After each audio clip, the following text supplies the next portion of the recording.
살면서 누구나 적어도 한 번쯤은 스스로에게 던져봤을 질문이 하나 있습니다. 출발선이 나와 다를 바 없는 사람이 불과 몇 년 만에 어떻게 저렇게 전혀 다른 차원에 도달할 수 있었을까? 그들이 당신보다 더 똑똑해서가 아닙니다. 당신보다 2배 더 열심히 일해서도 아니며 영원히 운이 더 좋아서는 더더욱 아닙니다. 그 차이는 우리가 학교에서 배운 적 없는 한 가지, 바로 힘을 빌리는 예술차력, 제리비에 있습니다. 한번 생각해 보십시오. 당신 혼자서는 두 손, 24시간 하나의 뇌가 전부입니다. 아무리 노력해도 한 사람의 한계는 명확합니다. 하지만 10명의 사람이 당신과 같은 방향을 향해 걷게 하고 다른 사람들의 자원이 당신이 걷는 길로 흘러들어오게 하는 방법을 안다면 그것은 더 이상 한 사람의 힘이 아닙니다. 그것은 거대한 흐름의 힘입니다. 옛사람들은 이 사실을 아주 오래전부터 알고 있었습니다. 전국시대에 은거했던 기인, 지른이자 천하의 판도를 바꾼 손빈, 소진, 장희의 스승이었던 귀곡자는 제가 끊임없이 곱씹게 되는 가르침을 남겼습니다. 자신의 힘만 쓸 줄 아는 자는 한 구간을 가다 지쳐버리지만 천하의 힘을 빌릴 줄 아는 자는 만리를 가도 지치지 않는다. 이 구절을 처음 읽었을 때 저는 그저 고상한 철학이라고 생각했습니다. 하지만 이 시대의 진정으로 빠르게 불을 일구는 사람들을 관찰하면 할수록 귀곡자가 동화 같은 이야기를 한 것이 아님을 깨닫게 됩니다. 그는 가장 빠르게 앞서 나가는 사람들의 작동 메커니즘을 정확히 묘사하고 있는 것입니다. 이것이 바로 제가 귀곡지략 채널을 만든 이유입니다. 단순히 역사 이야기를 하려는 것이 아니라 수천 년 전의 원리들을 오늘날의 현실에 비추어 당장 사용할 수 있는 교훈을 이끌어내기 위함입니다. 옛사람의 지혜는 결코 낡지 않으며 단지 이 시대의 언어로 제대로 번역해낸 사람이 없었을 뿐이라고 저는 믿습니다. 오늘 영상에서는 귀곡자가 가르친 타인의 힘을 빌리는 5가지 방법을 공유하겠습니다. 입말을 빌리는 것, 돈을 빌리는 것, 지혜를 빌리는 것, 형세를 빌리는 것, 그리고 때를 빌리는 것까지. 각 방법은 서로 다른 차원의 사고방식입니다. 만약 당신이 이 5가지를 모두 이해한다면 불을 일구는 길을 전혀 다른 눈으로 바라보게 될 것입니다. 첫 번째 방법부터 시작해 보겠습니다. 이 방법은 많은 사람들이 가장 간과하는 방법이기도 합니다. 첫 번째, 타인의 입을 빌려 명성이 당신보다 앞서가게 하라. 이런 상황을 한번 상상해 보십시오. 두 사람이 같은 질, 같은 가격의 제품을 팔고 있습니다. 첫 번째 사람은 매일 스스로 글을 올리고 직접 광고를 돌리며 온 세상에 자기 제품이 좋다고 스스로 외칩니다. 두 번째 사람은 말은 많이 하지 않지만 기존 고객 10명이 자연스럽게 친구들에게 이야기하고 자연스럽게 서로를 태그하며 자연스럽게 자신의 경험을 공유합니다. 누가 더 많이 팔겠습니까? 답을 찾는 데는 오랜 시간이 걸리지 않습니다. 하지만 더 중요한 질문은 왜 그런가? 입니다. 귀곡자는 가르쳤습니다. 내 입에서 나온 말은 사람들이 듣고 흘려버리지만 남의 입에서 나온 말은 사람들이 듣고 믿는다. 내 말은 나에게 이익이 되지만 타인의 말은 사사로운 이익이 없기 때문이다. 저는 이 말을 이렇게 이해합니다. 인간의 뇌는 자기 자신을 칭찬하는 사람을 의심하도록 프로그래밍 되어 있습니다. 그것은 수천 년 동안 이어져 온 생존 본능입니다. 스스로 좋다고 말하는 사람은 당신에게 무언가를 팔려고 노력하는 사람입니다. 하지만 어떤 사람이 아무런 이익도 없이 누군가를 좋게 말할 때 당신의 뇌는 즉각 방어벽을 낮춥니다. 당신은 믿고 호기심을 느끼며 더 알아보고 싶어 합니다. 이것이 바로 타인의 입을 빌려 얻은 명성이 당신 스스로 하는 그 어떤 광고 캠페인보다 더 가치 있는 이유입니다. 하지만 여기가 바로 대부분의 사람들이 오해하는 지점입니다. 그들은 입을 빌린다는 것을 남에게 자신을 좋게 말해달라고 부탁하는 것으로 생각합니다. 가짜 리뷰를 구걸하거나 지인들에게 댓글 알바를 부탁하거나 사람을 사서 칭찬 글을 쓰게 하는 식 말입니다. 귀곡자는 그런 것을 가르치지 않았습니다. 그는 훨씬 더 깊은 것을 가르쳤습니다. 남이 나를 위해 입을 열게 하려면 먼저 나를 향해 마음을 열게 해야 한 사람들은 자신이 당신으로부터 실질적인 이익을 얻었을 때만 자발적으로 당신에 대해 이야기합니다. 작은 이익이 아니라 이 이야기를 지인들에게 해주지 않으면 미안함을 느낄 정도로 큰 이익이어야 합니다. 부탁하지 않아도 사람들의 입이 자동으로 열리게 만드는 감정적 임계점, 바로 그것을 건드려야 합니다. 그렇다면 현대사회에서 이를 어떻게 실천할 수 있을까요? 전략 1. 기대치를 뛰어넘는 무언가를 주라. 귀곡자에게는 월소구, 예소초라는 원리가 있습니다. 즉, 사람들이 받을 것이라고 생각했던 것보다 더 많은 것을 주라는 뜻입니다. 이 시대에 그것은 무엇을 의미할까요? 서비스업을 한다면 약속한 것만 딱 주지 마십시오. 고객이 예상치 못한 작은 것을 더하십시오. 손으로 쓴 메모, 제품을 더 잘 쓰기 위한 작은 꿀팁, 배송 후 확인 전화 같은 것들입니다. 그런 작은 것들은 돈이 거의 들지 않지만 받는 사람의 마음속에는 아주 큰 감동을 만들어냅니다. 그리고 그 감동은 그들의 입이 자동으로 열리게 하는 연료가 됩니다. 전략 2. 고객을 당신 이야기의 주인공으로 만들어라. 이것은 제가 본 거대 브랜드들이 가장 잘하고 있는 강력한 전략 중 하나입니다. 당신의 이야기를 하는 대신 고객의 이야기를 하십시오. 고객의 성공 스토리를 올리고 그들을 태그하며 커뮤니티 앞에서 그들을 빛내주십시오. 누군가가 당신의 이야기 속 주인공이 되어 사람들에게 보여질 때 그들은 자랑스럽게 그것을 다시 공유할 것입니다. 그리고 그들이 공유할 때 당신의 이름도 함께 퍼져나갑니다. 그들이 당신을 대신해 말해주고 있으니 당신이 직접 나설 필요가 없습니다. 전략 3. 이야기가 될 만한 순간을 설계하라. 귀곡자는 평범한 것은 이야기가 되지 않으며 놀랍거나 감동적인 것만이 입에 오르내린다고 가르쳤습니다. 비즈니스에서 이 말은 고객의 경험 속에 최소한 하나쯤은 사진을 찍지 않고는 배길 수 없고 남에게 말하지 않고는 못 배길 만한 순간을 설계해야 한다는 뜻입니다. 제품을 포장하는 방식일 수도 있고 상자에 새겨진 한 문장일 수도 있으며 문제가 생겼을 때 대처하는 방식일 수도 있습니다. 남에게 꼭 말해주고 싶을 만큼 멋진 순간, 그 순간이 바로 사람들의 입을 여는 도화선입니다. 전략사, 고객이 아닌 커뮤니티를 만들어라. 이것은 타인의 입을 빌리는 가장 높은 차원의 단계입니다. 같은 가치관을 가진 사람들을 연결해주면 그들은 당신에 대해 이야기할 뿐만 아니라 서로 간의 대화를 나눕니다. 그리고 그 모든 대화의 중심에는 그 공간을 만든 당신의 이름이 있습니다. 작은 모임, 정기적인 만남, 토론을 유도하는 콘텐츠 시리즈, 이런 것들이 귀곡자가 말한 세공바이, 즉 공명의 힘을 만들어냅니다. 여러 입이 동시에 내는 힘은 어떤 단일한 개인보다 강력합니다. 저는 수많은 콘텐츠 크리에이터, 사업가, 퍼스널 브랜딩을 하는 사람들을 관찰하며 아주 분명한 법칙 하나를 발견했습니다. 오늘은 뭘 올려야 사람들이 날 더 많이 알까? 만 고민하는 사람들은 대체로 성장이 아주 느립니다. 반면 매일 오직 단 하나의 질문, 오늘 내가 누군가를 얼마나 깊이 도와줄 수 있을까? 만을 묻는 사람들은 시간이 지난 후 굳이 자신을 증명하려 애쓰지 않아도 명성이 알아서 퍼져나갑니다. 도움을 받은 그 사람이 정말 중요하고 영향력 있는 사람이어야만 하는 것은 아닙니다. 이것은 마법이 아니라 믿음의 인과율입니다.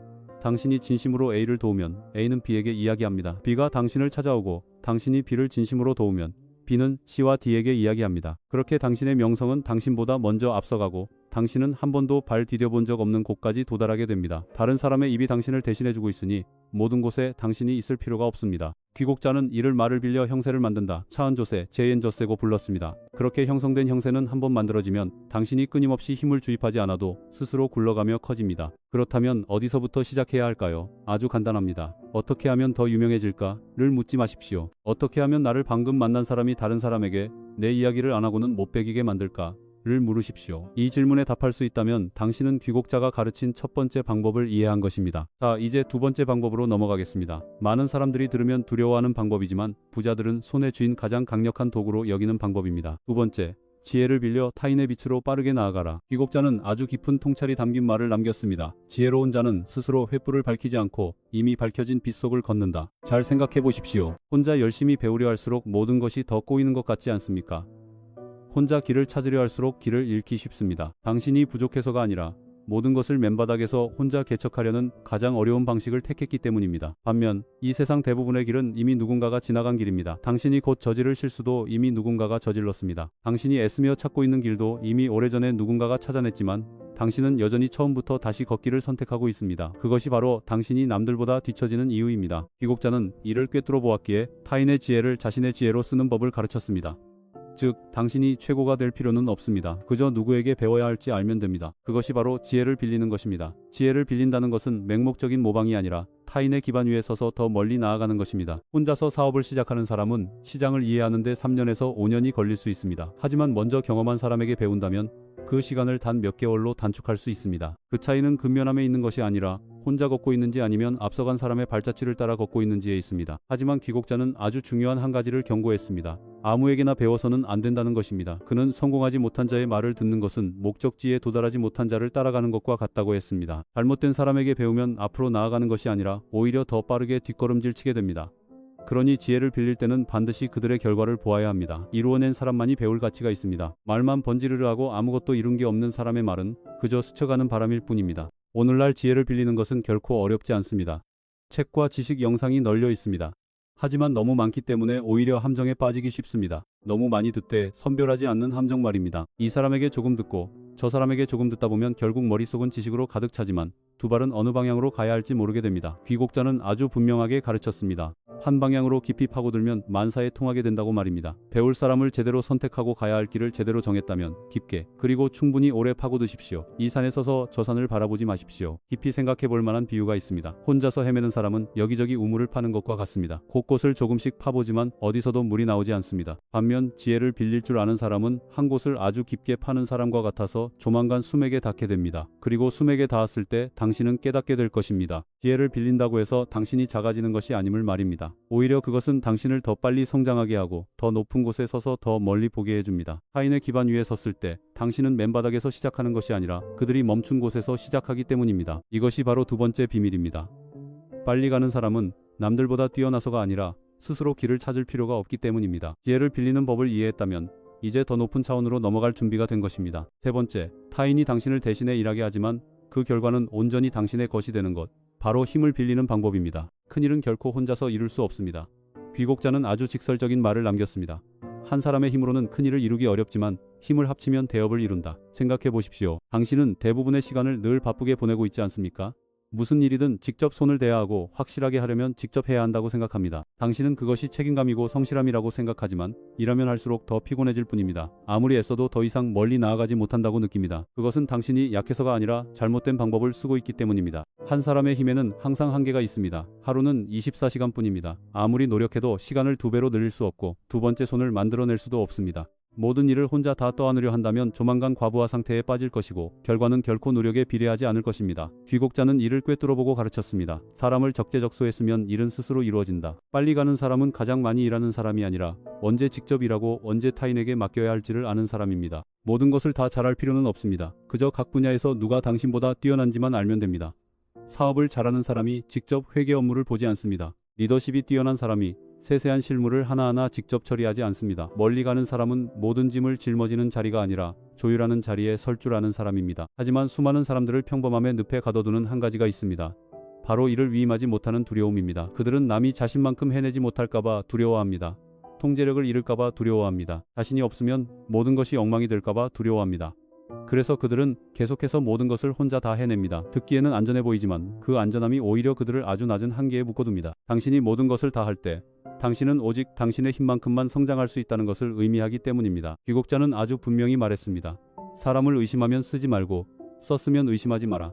올바른 사람을 선택했다면 그들을 믿으십시오. 일을 맡겨놓고 하나하나 통제하려 든다면 당신은 피곤해지고 일하는 사람 역시 자신의 능력을 온전히 발휘하지 못할 것입니다. 힘을 빌린다는 것은 타인에게 일을 떠넘기고 방관하는 것이 아니라 각자가 가장 잘하는 일을 하도록 배치하고 역할을 나누는 방법을 아는 것입니다. 한번 상상해 보십시오. 혼자 노를 저으면 아무리 애써도 배는 딱 그만큼만 나아갑니다. 하지만 여러 사람이 함께 노를 저으면 속도는 완전히 달라집니다. 당신이 가장 힘세게 노를 젓는 사람일 필요는 없습니다. 당신은 올바른 방향으로 키를 잡는 사람이 되기만 하면 됩니다. 이 시대에 힘을 빌린다는 것은 협력할 줄 아는 것, 팀을 만들 줄 아는 것, 시스템을 활용할 줄 아는 것을 의미합니다. 당신이 모든 것을 할 필요는 없습니다. 당신이 직접 일하지 않아도 모든 것이 굴러갈 수 있는 방식을 만들어내야 합니다. 그리고 그것을 해냈을 때 당신은 아주 분명한 변화를 느낄 것입니다. 당신은 더 이상 일에 끌려다니지 않고 스스로 일을 통제하게 됩니다. 그때 비로소 당신은 일하는 사람의 자리에서 벗어나 결과를 만들어내는 사람으로 거듭나게 됩니다. 귀국자는 남들보다 더 많이 일하라고 가르치지 않았습니다. 그는 내 힘은 덜 쓰면서도 더 많은 것을 얻는 방법을 가르쳤습니다.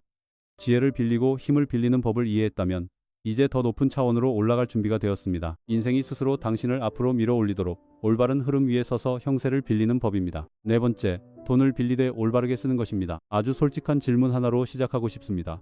부자가 되기 위해 남의 돈을 빌린다는 이야기를 들었을 때 가장 먼저 드는 감정이 무엇입니까? 아마 대부분은 약간의 꺼려짐이나 불안함일 것입니다. 빚을 졌다가 갚지 못해 집을 잃고 가족까지 잃은 누군가의 모습이 떠오를지도 모릅니다. 그런 감정은 지극히 합당합니다. 우리는 빚이 없어야 근심이 없다는 말과 빚을 지는 것은 무능함의 신호라는 사고방식을 가지고 자랐기 때문입니다. 하지만 귀국자는 이 문제를 완전히 다른 시각으로 보았습니다. 그는 이렇게 가르쳤습니다. 흐르는 물은 스스로의 힘이 아니라 땅의 형세를 빌려 큰 강이 되고 높은 폭포가 된다. 돈도 마찬가지입니다. 제때 적재적소에 돈을 빌릴 줄 아는 것은 지혜입니다. 빌린 돈을 어디에 둬야 할지 모르는 것이야말로 재앙입니다. 저는 이 말을 이렇게 이해합니다. 문제는 당신이 돈을 빌리느냐 마느냐에 있는 것이 아닙니다. 문제는 당신이 언제 빌리고 어디에 투자하며 어떻게 빠져나올지를 아는 지혜가 있느냐에 있습니다. 현실을 보십시오.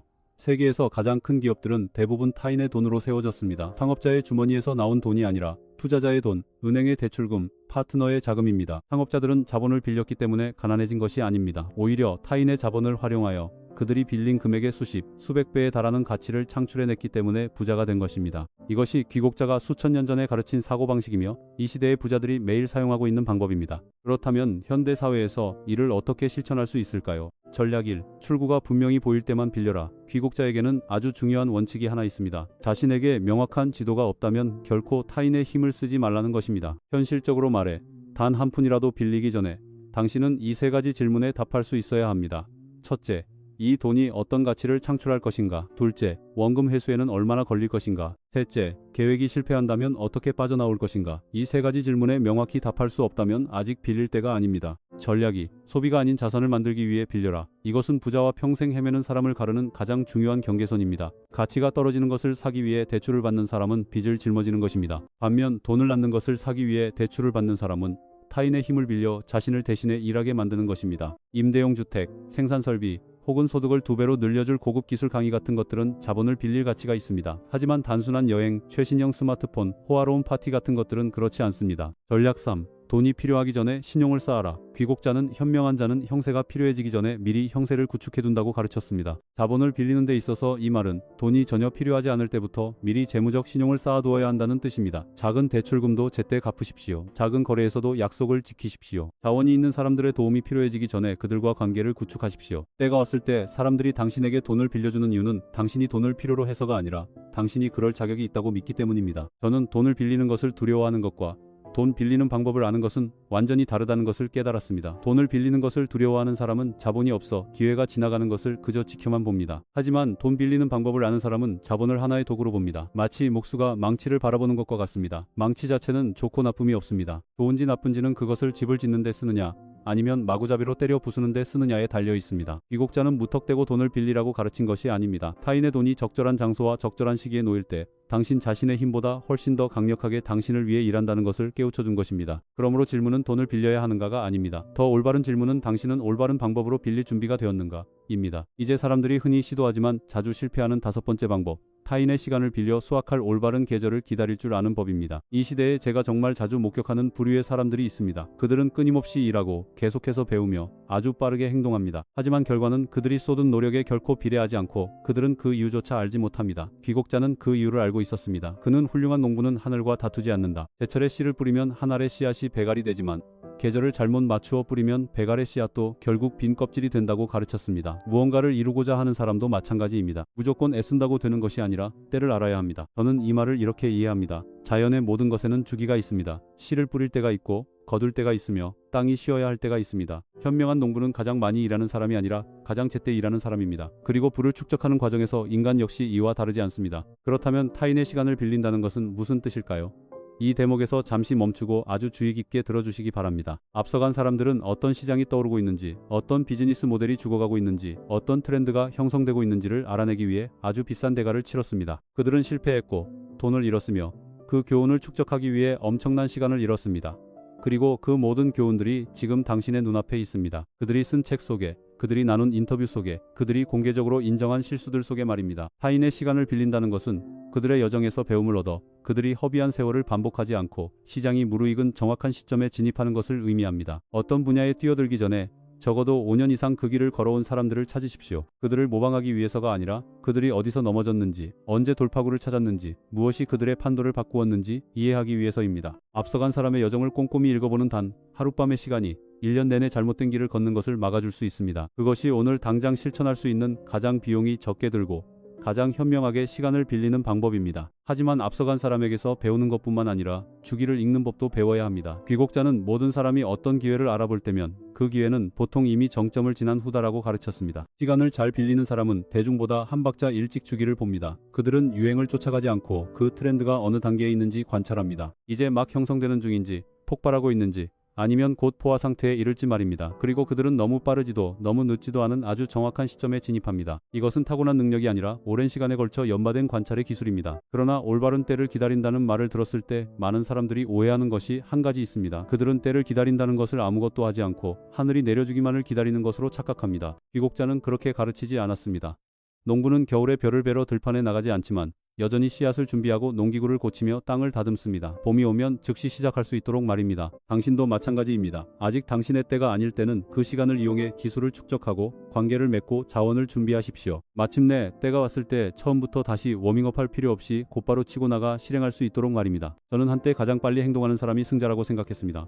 하지만 귀국자는 제게 그것을 다시 보게 해주었습니다. 저는 아직 준비되지 않은 시장에 너무 일찍 뛰어들었다가 시장이 진정으로 폭발하기도 전에 지쳐버린 사람들을 많이 보았습니다. 또한 파이가 다 나뉘고 난 뒤 너무 늦게 들어온 사람들도 많이 보았습니다. 그리고 이 두 그룹의 차이는 노력의 양이 아니라 관찰력에 있다는 것을 깨달았습니다. 훌륭한 관찰자는 남들보다 더 노력할 필요가 없습니다. 그저 남들보다 더 정확한 시점에 노력하면 됩니다. 귀국자는 당신에게 게으르게 기다리라고 가르친 것이 아닙니다. 그는 근면함보다 더 귀중한 것, 즉 자신이 시대의 흐름 속 어디쯤 서 있는지 아는 자의 지혜를 가르쳤습니다. 올바른 때에 행동하는 한 사람은 잘못된 계절에 행동하는 10사람보다 훨씬 더 멀리 갈 수 있기 때문입니다. 그 10사람이 2배로 노력한다 할지라도 말입니다. 이 5가지 힘을 빌리는 방법을 모두 이해하셨다면 이제 귀국자가 2000년 전부터 그려온 전체 그림을 되돌아보는 마지막 부분으로 여러분을 안내하고자 합니다. 타인의 입을 빌려 명성이 앞서가게 하라. 타인의 지혜를 빌려 처음부터 길을 헤매지 마라. 타인의 힘을 빌려 큰일을 혼자 짊어지지 마라. 타인의 돈을 빌려 천하의 자본이 당신을 대신해 일하게 하라. 그리고 타인의 시간을 빌려 잘못된 계절에 무리하지 말고 정확한 타이밍에 진입하라. 이 5가지 방법을 돌아볼 때 한 가지 공통점이 느껴지십니까? 이 중 어떤 것도 당신에게 남보다 더 많이 일하라고, 밤을 새우라고, 더 애쓰라고, 혹은 더 많이 희생하라고 가르치지 않습니다. 이 모든 것은 단 한 가지, 바로 자신의 한계 밖을 내다보는 법을 가르칩니다. 귀곡자가 남긴 명언 중 오늘 영상을 마무리하며 꼭 들려드리고 싶은 구절이 있습니다. 자신의 힘만 쓸 줄 아는 자는 생의 끝에 가서도 그저 한 사람일 뿐이다. 천하의 힘을 쓸 줄 아는 자는 비록 혼자 서 있을지라도 그 등 뒤에는 거대한 군대를 거느리고 있다. 저는 이것이 빨리 가는 사람과 영원히 목적지에 닿지 못하는 사람의 차이를 묘사하는 가장 정확한 비유라고 생각합니다. 빨리 가는 사람은 모든 것을 혼자 짊어지는 고독한 사람이 아닙니다. 그들은 자신의 주변의 시스템과 네트워크, 그리고 흐름을 구축할 줄 아는 사람들입니다.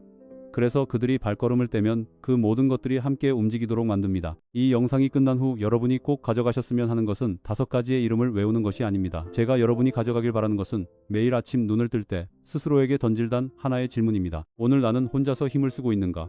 아니면 다른 사람들의 힘이 나를 향해 흘러오도록 만드는 방법을 알고 있는가? 만약 그 대답이 여전히 혼자서 모든 것을 짊어지고 있다는 것이라면 그것이 바로 당신이 가장 먼저 바꿔야 할 지점입니다. 귀곡자는 수천 년 전의 과거 사람이 아닙니다. 당신이 귀 기울여 듣기만 한다면 그는 어느 시대에나 존재하는 스승입니다. 이 영상이 당신에게 도움이 되었다면 이 이야기를 꼭 들어야 할 친구에게 공유해 주십시오. 그것이 바로 귀곡자가 가르친 첫 번째 방법, 즉 타인의 입을 빌려 아름다운 것들이 당신 혼자 갈 수 있는 것보다 더 멀리 퍼져나가게 만드는 것을 직접 실천하는 방법이기도 합니다. 원작자 민투원의 타인의 힘을 빌려 남보다 빨리 부자가 되는 5가지 방법 영상은 여기까지입니다. 영상 끝까지 함께 해주셔서 감사합니다. 내용이 마음에 드셨다면 잊지 말고 귀곡지략 채널을 구독해 주셔서 다음 영상에서도 꼭 다시 뵙기를 바랍니다.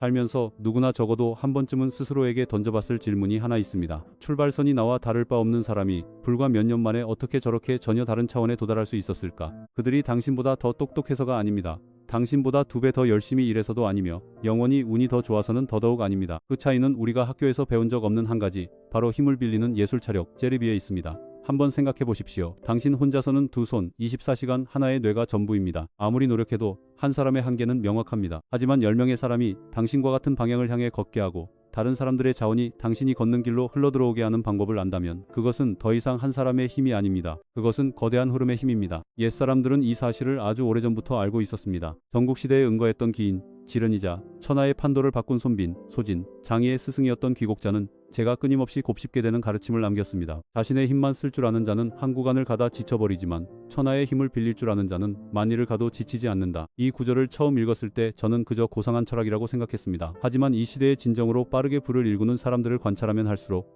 귀곡자가 동화 같은 이야기를 한 것이 아님을 깨닫게 됩니다. 그는 가장 빠르게 앞서 나가는 사람들의 작동 메커니즘을 정확히 묘사하고 있는 것입니다. 이것이 바로 제가 귀곡지략 채널을 만든 이유입니다. 단순히 역사 이야기를 하려는 것이 아니라 수천 년 전의 원리들을 오늘날의 현실에 비추어 당장 사용할 수 있는 교훈을 이끌어내기 위함입니다. 옛사람의 지혜는 결코 낡지 않으며 단지 이 시대의 언어로 제대로 번역해낸 사람이 없었을 뿐이라고 저는 믿습니다. 오늘 영상에서는 귀곡자가 가르친 타인의 힘을 빌리는 5가지 방법을 공유하겠습니다. 입말을 빌리는 것, 돈을 빌리는 것, 지혜를 빌리는 것, 형세를 빌리는 것, 그리고 때를 빌리는 것까지. 각 방법은 서로 다른 차원의 사고방식입니다. 만약 당신이 이 5가지를 모두 이해한다면 불을 일구는 길을 전혀 다른 눈으로 바라보게 될 것입니다. 첫 번째 방법부터 시작해 보겠습니다. 이 방법은 많은 사람들이 가장 간과하는 방법이기도 합니다. 첫 번째, 타인의 입을 빌려 명성이 당신보다 앞서가게 하라. 이런 상황을 한번 상상해 보십시오. 두 사람이 같은 질, 같은 가격의 제품을 팔고 있습니다. 첫 번째 사람은 매일 스스로 글을 올리고 직접 광고를 돌리며 온 세상에 자기 제품이 좋다고 스스로 외칩니다. 두 번째 사람은 말은 많이 하지 않지만 기존 고객 10명이 자연스럽게 친구들에게 이야기하고 자연스럽게 서로를 태그하며 자연스럽게 자신의 경험을 공유합니다. 누가 더 많이 팔겠습니까? 답을 찾는 데는 오랜 시간이 걸리지 않습니다. 하지만 더 중요한 질문은 왜 그런가? 입니다. 귀곡자는 가르쳤습니다. 내 입에서 나온 말은 사람들이 듣고 흘려버리지만 남의 입에서 나온 말은 사람들이 듣고 믿는다. 내 말은 나에게 이익이 되지만 타인의 말은 사사로운 이익이 없기 때문이다. 저는 이 말을 이렇게 이해합니다. 인간의 뇌는 자기 자신을 칭찬하는 사람을 의심하도록 프로그래밍 되어 있습니다. 그것은 수천 년 동안 이어져 온 생존 본능입니다. 스스로 좋다고 말하는 사람은 당신에게 무언가를 팔려고 노력하는 사람입니다. 하지만 어떤 사람이 아무런 이익도 없이 누군가를 좋게 말할 때 당신의 뇌는 즉각 방어벽을 낮춥니다. 당신은 믿고 호기심을 느끼며 더 알아보고 싶어 합니다. 이것이 바로 타인의 입을 빌려 얻은 명성이 당신 스스로 하는 그 어떤 광고 캠페인보다 더 가치 있는 이유입니다. 하지만 여기가 바로 대부분의 사람들이 오해하는 지점입니다. 그들은 입을 빌린다는 것을 남에게 자신을 좋게 말해달라고 부탁하는 것으로 생각합니다. 가짜 리뷰를 구걸하거나 지인들에게 댓글 알바를 부탁하거나 사람을 사서 칭찬 글을 쓰게 하는 식 말입니다. 귀곡자는 그런 것을 가르치지 않았습니다. 그는 훨씬 더 깊은 것을 가르쳤습니다. 남이 나를 위해 입을 열게 하려면 먼저 나를 향해 마음을 열게 해야 한 사람들은 자신이 당신으로부터 실질적인 이익을 얻었을 때만 자발적으로 당신에 대해 이야기합니다. 작은 이익이 아니라 이 이야기를 지인들에게 해주지 않으면 미안함을 느낄 정도로 큰 이익이어야 합니다. 부탁하지 않아도 사람들의 입이 자동으로 열리게 만드는 감정적 임계점, 바로 그것을 건드려야 합니다. 그렇다면 현대사회에서 이를 어떻게 실천할 수 있을까요? 전략 1. 기대치를 뛰어넘는 무언가를 주라. 귀곡자에게는 월소구, 예소초라는 원리가 있습니다. 즉, 사람들이 받을 것이라고 생각했던 것보다 더 많은 것을 주라는 뜻입니다. 이 시대에 그것은 무엇을 의미할까요?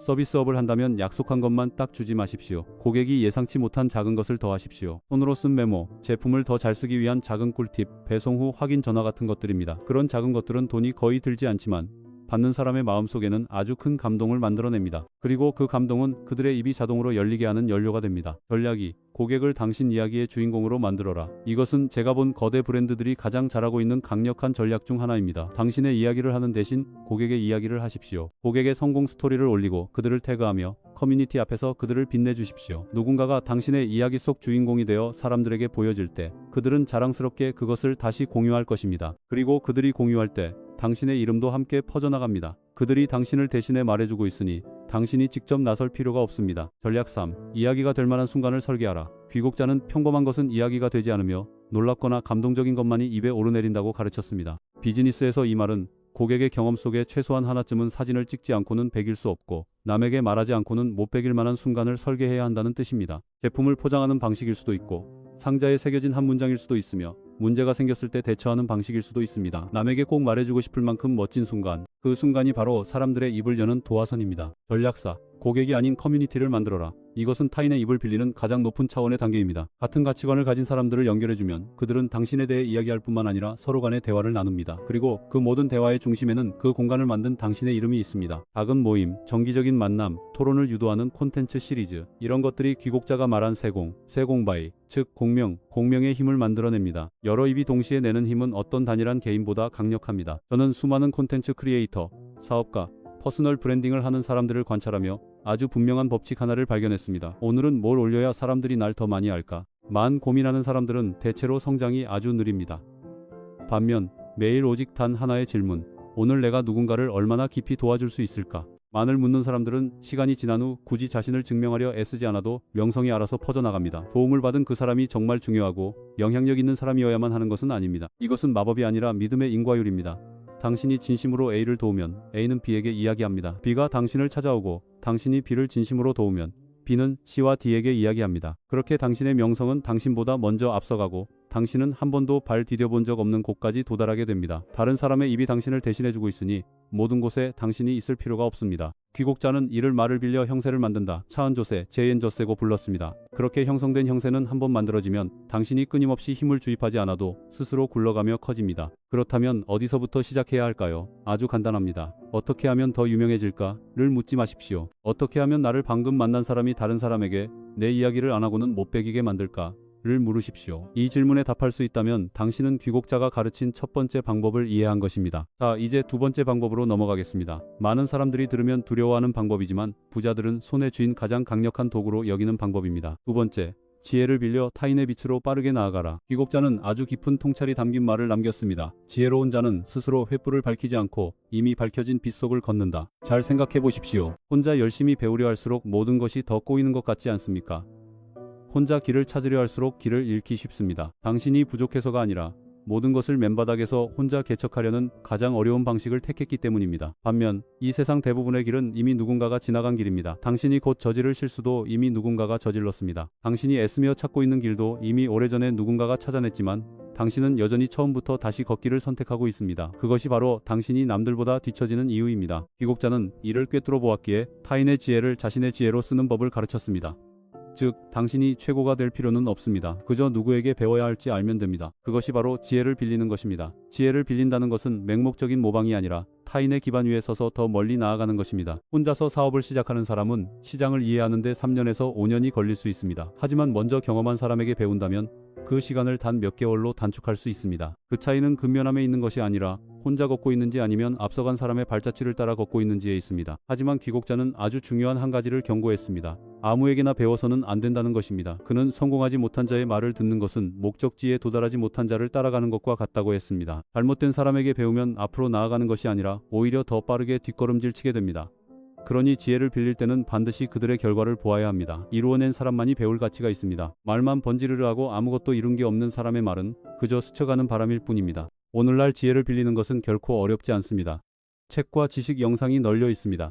하지만 너무 많기 때문에 오히려 함정에 빠지기 쉽습니다. 너무 많이 듣되 선별하지 않는 함정 말입니다. 이 사람에게 조금 듣고 저 사람에게 조금 듣다 보면 결국 머릿속은 지식으로 가득 차지만 두 발은 어느 방향으로 가야 할지 모르게 됩니다. 귀곡자는 아주 분명하게 가르쳤습니다. 한 방향으로 깊이 파고들면 만사에 통하게 된다고 말입니다. 배울 사람을 제대로 선택하고 가야 할 길을 제대로 정했다면 깊게 그리고 충분히 오래 파고드십시오. 이 산에 서서 저 산을 바라보지 마십시오. 깊이 생각해 볼 만한 비유가 있습니다. 혼자서 헤매는 사람은 여기저기 우물을 파는 것과 같습니다. 곳곳을 조금씩 파보지만 어디서도 물이 나오지 않습니다. 반면 지혜를 빌릴 줄 아는 사람은 한 곳을 아주 깊게 파는 사람과 같아서 조만간 수맥에 닿게 됩니다. 그리고 수맥에 닿았을 때 당신은 깨닫게 될 것입니다. 지혜를 빌린다고 해서 당신이 작아지는 것이 아님을 말입니다. 오히려 그것은 당신을 더 빨리 성장하게 하고 더 높은 곳에 서서 더 멀리 보게 해줍니다. 타인의 기반 위에 섰을 때 당신은 맨바닥에서 시작하는 것이 아니라 그들이 멈춘 곳에서 시작하기 때문입니다. 이것이 바로 두 번째 비밀입니다. 빨리 가는 사람은 남들보다 뛰어나서가 아니라 스스로 길을 찾을 필요가 없기 때문입니다. 지혜를 빌리는 법을 이해했다면 이제 더 높은 차원으로 넘어갈 준비가 된 것입니다. 세 번째, 타인이 당신을 대신해 일하게 하지만 그 결과는 온전히 당신의 것이 되는 것. 바로 힘을 빌리는 방법입니다. 큰일은 결코 혼자서 이룰 수 없습니다. 귀곡자는 아주 직설적인 말을 남겼습니다. 한 사람의 힘으로는 큰일을 이루기 어렵지만 힘을 합치면 대업을 이룬다. 생각해 보십시오. 당신은 대부분의 시간을 늘 바쁘게 보내고 있지 않습니까? 무슨 일이든 직접 손을 대야 하고 확실하게 하려면 직접 해야 한다고 생각합니다. 당신은 그것이 책임감이고 성실함이라고 생각하지만 일하면 할수록 더 피곤해질 뿐입니다. 아무리 애써도 더 이상 멀리 나아가지 못한다고 느낍니다. 그것은 당신이 약해서가 아니라 잘못된 방법을 쓰고 있기 때문입니다. 한 사람의 힘에는 항상 한계가 있습니다. 하루는 24시간뿐입니다. 아무리 노력해도 시간을 2배로 늘릴 수 없고 두 번째 손을 만들어낼 수도 없습니다. 모든 일을 혼자 다 떠안으려 한다면 조만간 과부하 상태에 빠질 것이고 결과는 결코 노력에 비례하지 않을 것입니다. 귀곡자는 이를 꿰뚫어보고 가르쳤습니다. 사람을 적재적소에 쓰면 일은 스스로 이루어진다. 빨리 가는 사람은 가장 많이 일하는 사람이 아니라 언제 직접 일하고 언제 타인에게 맡겨야 할지를 아는 사람입니다. 모든 것을 다 잘할 필요는 없습니다. 그저 각 분야에서 누가 당신보다 뛰어난지만 알면 됩니다. 사업을 잘하는 사람이 직접 회계 업무를 보지 않습니다. 리더십이 뛰어난 사람이 세세한 실무를 하나하나 직접 처리하지 않습니다. 멀리 가는 사람은 모든 짐을 짊어지는 자리가 아니라 조율하는 자리에 설 줄 아는 사람입니다. 하지만 수많은 사람들을 평범함의 늪에 가둬두는 한 가지가 있습니다. 바로 이를 위임하지 못하는 두려움입니다. 그들은 남이 자신만큼 해내지 못할까봐 두려워합니다. 통제력을 잃을까봐 두려워합니다. 자신이 없으면 모든 것이 엉망이 될까봐 두려워합니다. 그래서 그들은 계속해서 모든 것을 혼자 다 해냅니다. 듣기에는 안전해 보이지만 그 안전함이 오히려 그들을 아주 낮은 한계에 묶어둡니다. 당신이 모든 것을 다 할 때 당신은 오직 당신의 힘만큼만 성장할 수 있다는 것을 의미하기 때문입니다. 귀곡자는 아주 분명히 말했습니다. 사람을 의심하면 쓰지 말고 썼으면 의심하지 마라. 올바른 사람을 선택했다면 그들을 믿으십시오. 일을 맡겨놓고 하나하나 통제하려 든다면 당신은 피곤해지고 일하는 사람 역시 자신의 능력을 온전히 발휘하지 못할 것입니다. 힘을 빌린다는 것은 타인에게 일을 떠넘기고 방관하는 것이 아니라 각자가 가장 잘하는 일을 하도록 배치하고 역할을 나누는 방법을 아는 것입니다. 한번 상상해 보십시오. 혼자 노를 저으면 아무리 애써도 배는 딱 그만큼만 나아갑니다. 하지만 여러 사람이 함께 노를 저으면 속도는 완전히 달라집니다. 당신이 가장 힘세게 노를 젓는 사람일 필요는 없습니다. 당신은 올바른 방향으로 키를 잡는 사람이 되기만 하면 됩니다. 이 시대에 힘을 빌린다는 것은 협력할 줄 아는 것, 팀을 만들 줄 아는 것, 시스템을 활용할 줄 아는 것을 의미합니다. 당신이 모든 것을 할 필요는 없습니다. 당신이 직접 일하지 않아도 모든 것이 굴러갈 수 있는 방식을 만들어내야 합니다. 그리고 그것을 해냈을 때 당신은 아주 분명한 변화를 느낄 것입니다. 당신은 더 이상 일에 끌려다니지 않고 스스로 일을 통제하게 됩니다. 그때 비로소 당신은 일하는 사람의 자리에서 벗어나 결과를 만들어내는 사람으로 거듭나게 됩니다. 귀곡자는 남들보다 더 많이 일하라고 가르치지 않았습니다. 그는 내 힘은 덜 쓰면서도 더 많은 것을 얻는 방법을 가르쳤습니다. 지혜를 빌리고 힘을 빌리는 법을 이해했다면 이제 더 높은 차원으로 올라갈 준비가 되었습니다. 인생이 스스로 당신을 앞으로 밀어 올리도록 올바른 흐름 위에 서서 형세를 빌리는 법입니다. 네 번째, 돈을 빌리되 올바르게 쓰는 것입니다. 아주 솔직한 질문 하나로 시작하고 싶습니다. 부자가 되기 위해 남의 돈을 빌린다는 이야기를 들었을 때 가장 먼저 드는 감정이 무엇입니까? 아마 대부분은 약간의 꺼려짐이나 불안함일 것입니다. 빚을 졌다가 갚지 못해 집을 잃고 가족까지 잃은 누군가의 모습이 떠오를지도 모릅니다. 그런 감정은 지극히 합당합니다. 우리는 빚이 없어야 근심이 없다는 말과 빚을 지는 것은 무능함의 신호라는 사고방식을 가지고 자랐기 때문입니다. 하지만 귀국자는 이 문제를 완전히 다른 시각으로 보았습니다. 그는 이렇게 가르쳤습니다. 흐르는 물은 스스로의 힘이 아니라 땅의 형세를 빌려 큰 강이 되고 높은 폭포가 된다. 돈도 마찬가지입니다. 제때 적재적소에 돈을 빌릴 줄 아는 것은 지혜입니다. 빌린 돈을 어디에 둬야 할지 모르는 것이야말로 재앙입니다. 저는 이 말을 이렇게 이해합니다. 문제는 당신이 돈을 빌리느냐 마느냐에 있는 것이 아닙니다. 문제는 당신이 언제 빌리고 어디에 투자하며 어떻게 빠져나올지를 아는 지혜가 있느냐에 있습니다. 현실을 보십시오. 세계에서 가장 큰 기업들은 대부분 타인의 돈으로 세워졌습니다. 창업자의 주머니에서 나온 돈이 아니라 투자자의 돈, 은행의 대출금, 파트너의 자금입니다. 창업자들은 자본을 빌렸기 때문에 가난해진 것이 아닙니다. 오히려 타인의 자본을 활용하여 그들이 빌린 금액의 수십, 수백 배에 달하는 가치를 창출해냈기 때문에 부자가 된 것입니다. 이것이 귀국자가 수천 년 전에 가르친 사고방식이며 이 시대의 부자들이 매일 사용하고 있는 방법입니다. 그렇다면 현대 사회에서 이를 어떻게 실천할 수 있을까요? 전략 1. 출구가 분명히 보일 때만 빌려라. 귀국자에게는 아주 중요한 원칙이 하나 있습니다. 자신에게 명확한 지도가 없다면 결코 타인의 힘을 쓰지 말라는 것입니다. 현실적으로 말해 단 한 푼이라도 빌리기 전에 당신은 이 세 가지 질문에 답할 수 있어야 합니다. 첫째, 이 돈이 어떤 가치를 창출할 것인가? 둘째, 원금 회수에는 얼마나 걸릴 것인가? 셋째, 계획이 실패한다면 어떻게 빠져나올 것인가? 이 세 가지 질문에 명확히 답할 수 없다면 아직 빌릴 때가 아닙니다. 전략 2. 소비가 아닌 자산을 만들기 위해 빌려라. 이것은 부자와 평생 헤매는 사람을 가르는 가장 중요한 경계선입니다. 가치가 떨어지는 것을 사기 위해 대출을 받는 사람은 빚을 짊어지는 것입니다. 반면 돈을 낳는 것을 사기 위해 대출을 받는 사람은 타인의 힘을 빌려 자신을 대신해 일하게 만드는 것입니다. 임대용 주택, 생산 설비, 혹은 소득을 2배로 늘려줄 고급 기술 강의 같은 것들은 자본을 빌릴 가치가 있습니다. 하지만 단순한 여행, 최신형 스마트폰, 호화로운 파티 같은 것들은 그렇지 않습니다. 전략 3. 돈이 필요하기 전에 신용을 쌓아라. 귀국자는 현명한 자는 형세가 필요해지기 전에 미리 형세를 구축해둔다고 가르쳤습니다. 자본을 빌리는 데 있어서 이 말은 돈이 전혀 필요하지 않을 때부터 미리 재무적 신용을 쌓아두어야 한다는 뜻입니다. 작은 대출금도 제때 갚으십시오. 작은 거래에서도 약속을 지키십시오. 자원이 있는 사람들의 도움이 필요해지기 전에 그들과 관계를 구축하십시오. 때가 왔을 때 사람들이 당신에게 돈을 빌려주는 이유는 당신이 돈을 필요로 해서가 아니라 당신이 그럴 자격이 있다고 믿기 때문입니다. 저는 돈을 빌리는 것을 두려워하는 것과 돈 빌리는 방법을 아는 것은 완전히 다르다는 것을 깨달았습니다. 돈을 빌리는 것을 두려워하는 사람은 자본이 없어 기회가 지나가는 것을 그저 지켜만 봅니다. 하지만 돈 빌리는 방법을 아는 사람은 자본을 하나의 도구로 봅니다. 마치 목수가 망치를 바라보는 것과 같습니다. 망치 자체는 좋고 나쁨이 없습니다. 좋은지 나쁜지는 그것을 집을 짓는 데 쓰느냐 아니면 마구잡이로 때려 부수는 데 쓰느냐에 달려 있습니다. 귀국자는 무턱대고 돈을 빌리라고 가르친 것이 아닙니다. 타인의 돈이 적절한 장소와 적절한 시기에 놓일 때 당신 자신의 힘보다 훨씬 더 강력하게 당신을 위해 일한다는 것을 깨우쳐 준 것입니다. 그러므로 질문은 돈을 빌려야 하는가가 아닙니다. 더 올바른 질문은 당신은 올바른 방법으로 빌릴 준비가 되었는가? 입니다. 이제 사람들이 흔히 시도하지만 자주 실패하는 5번째 방법. 타인의 시간을 빌려 수확할 올바른 계절을 기다릴 줄 아는 법입니다. 이 시대에 제가 정말 자주 목격하는 부류의 사람들이 있습니다. 그들은 끊임없이 일하고 계속해서 배우며 아주 빠르게 행동합니다. 하지만 결과는 그들이 쏟은 노력에 결코 비례하지 않고 그들은 그 이유조차 알지 못합니다. 귀국자는 그 이유를 알고 있었습니다. 그는 훌륭한 농부는 하늘과 다투지 않는다. 제철에 씨를 뿌리면 한 알의 씨앗이 배갈이 되지만 계절을 잘못 맞추어 뿌리면 배갈의 씨앗도 결국 빈 껍질이 된다고 가르쳤습니다. 무언가를 이루고자 하는 사람도 마찬가지입니다. 무조건 애쓴다고 되는 것이 아니라 때를 알아야 합니다. 저는 이 말을 이렇게 이해합니다. 자연의 모든 것에는 주기가 있습니다. 씨를 뿌릴 때가 있고 거둘 때가 있으며 땅이 쉬어야 할 때가 있습니다. 현명한 농부는 가장 많이 일하는 사람이 아니라 가장 제때 일하는 사람입니다. 그리고 부를 축적하는 과정에서 인간 역시 이와 다르지 않습니다. 그렇다면 타인의 시간을 빌린다는 것은 무슨 뜻일까요? 이 대목에서 잠시 멈추고 아주 주의 깊게 들어주시기 바랍니다. 앞서간 사람들은 어떤 시장이 떠오르고 있는지, 어떤 비즈니스 모델이 죽어가고 있는지, 어떤 트렌드가 형성되고 있는지를 알아내기 위해 아주 비싼 대가를 치렀습니다. 그들은 실패했고 돈을 잃었으며 그 교훈을 축적하기 위해 엄청난 시간을 잃었습니다.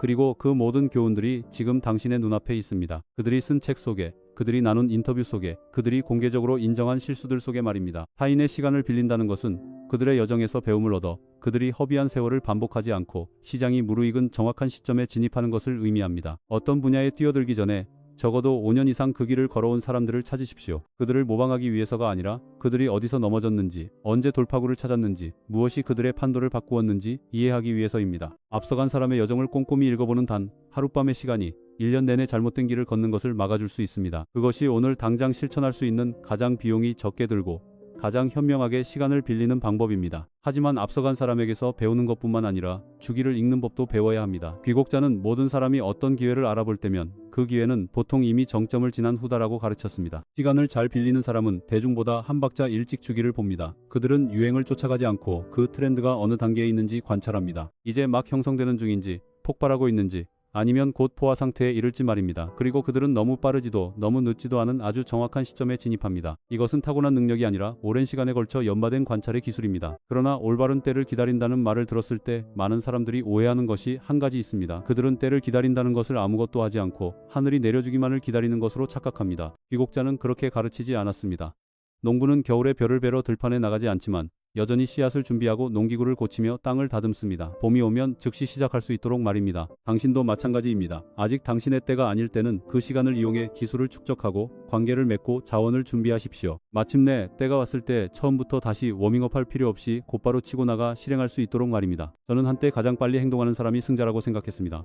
하지만 귀국자는 제게 그것을 다시 보게 해주었습니다. 저는 아직 준비되지 않은 시장에 너무 일찍 뛰어들었다가 시장이 진정으로 폭발하기도 전에 지쳐버린 사람들을 많이 보았습니다. 또한 파이가 다 나뉘고 난 뒤 너무 늦게 들어온 사람들도 많이 보았습니다. 그리고 이 두 그룹의 차이는 노력의 양이 아니라 관찰력에 있다는 것을 깨달았습니다. 훌륭한 관찰자는 남들보다 더 노력할 필요가 없습니다. 그저 남들보다 더 정확한 시점에 노력하면 됩니다. 귀국자는 당신에게 게으르게 기다리라고 가르친 것이 아닙니다. 그는 근면함보다 더 귀중한 것, 즉 자신이 시대의 흐름 속 어디쯤 서 있는지 아는 자의 지혜를 가르쳤습니다. 올바른 때에 행동하는 한 사람은 잘못된 계절에 행동하는 10사람보다 훨씬 더 멀리 갈 수 있기 때문입니다. 그 10사람이 2배로 노력한다 할지라도 말입니다. 이 5가지 힘을 빌리는 방법을 모두 이해하셨다면 이제 귀국자가 2000년 전부터 그려온 전체 그림을 되돌아보는 마지막 부분으로 여러분을 안내하고자 합니다. 타인의 입을 빌려 명성이 앞서가게 하라. 타인의 지혜를 빌려 처음부터 길을 헤매지 마라. 타인의 힘을 빌려 큰일을 혼자 짊어지지 마라. 타인의 돈을 빌려 천하의 자본이 당신을 대신해 일하게 하라. 그리고 타인의 시간을 빌려 잘못된 계절에 무리하지 말고 정확한 타이밍에 진입하라. 이 5가지 방법을 돌아볼 때 한 가지 공통점이 느껴지십니까? 이 중 어떤 것도 당신에게 남보다 더 많이 일하라고, 밤을 새우라고, 더 애쓰라고, 혹은 더 많이 희생하라고 가르치지 않습니다. 이 모든 것은 단 한 가지, 바로 자신의 한계 밖을 내다보는 법을 가르칩니다. 귀국자가 남긴 명언 중 오늘 영상을 마무리하며 꼭 들려드리고 싶은 구절이 있습니다. 자신의 힘만 쓸 줄 아는 자는 생의 끝에 가서도 그저 한 사람일 뿐이다. 천하의 힘을 쓸 줄 아는 자는 비록 혼자 서 있을지라도 그 등 뒤에는 거대한 군대를 거느리고 있다. 저는 이것이 빨리 가는 사람과 영원히 목적지에 닿지 못하는 사람의 차이를 묘사하는 가장 정확한 비유라고 생각합니다. 빨리 가는 사람은 모든 것을 혼자 짊어지는 고독한 사람이 아닙니다. 그들은 자신의 주변의 시스템과 네트워크, 그리고 흐름을 구축할 줄 아는 사람들입니다. 그래서 그들이 발걸음을 떼면 그 모든 것들이 함께 움직이도록 만듭니다. 이 영상이 끝난 후 여러분이 꼭 가져가셨으면 하는 것은 5가지의 이름을 외우는 것이 아닙니다. 제가 여러분이 가져가길 바라는 것은 매일 아침 눈을 뜰 때 스스로에게 던질 단 하나의 질문입니다. 오늘 나는 혼자서 힘을 쓰고 있는가? 아니면 다른 사람들의 힘이 나를 향해 흘러오도록 만드는 방법을 알고 있는가? 만약 그 대답이 여전히 혼자서 모든 것을 짊어지고 있다는 것이라면 그것이 바로 당신이 가장 먼저 바꿔야 할 지점입니다. 귀국자는 수천 년 전의 과거 사람이 아닙니다. 당신이 귀 기울여 듣기만 한다면 그는 어느 시대에나 존재하는 스승입니다. 이 영상이 당신에게 도움이 되었다면 이 이야기를 꼭 들어야 할 친구에게 공유해 주십시오. 그것이 바로 귀국자가 가르친 첫 번째 방법, 즉 타인의 입을 빌려 아름다운 것들이 당신 혼자 갈 수 있는 것보다 더 멀리 퍼져나가게 만드는 것을 직접 실천하는 방법이기도 합니다. 원작자 민투원의 타인의 힘을 빌려 남보다 빨리 부자가 되는 5가지 방법 영상은 여기까지입니다. 영상 끝까지 함께 해주셔서 감사합니다. 내용이 마음에 드셨다면 잊지 말고 귀국지략 채널을 구독해 주셔서 다음 영상에서도 꼭 다시 뵙기를 바랍니다.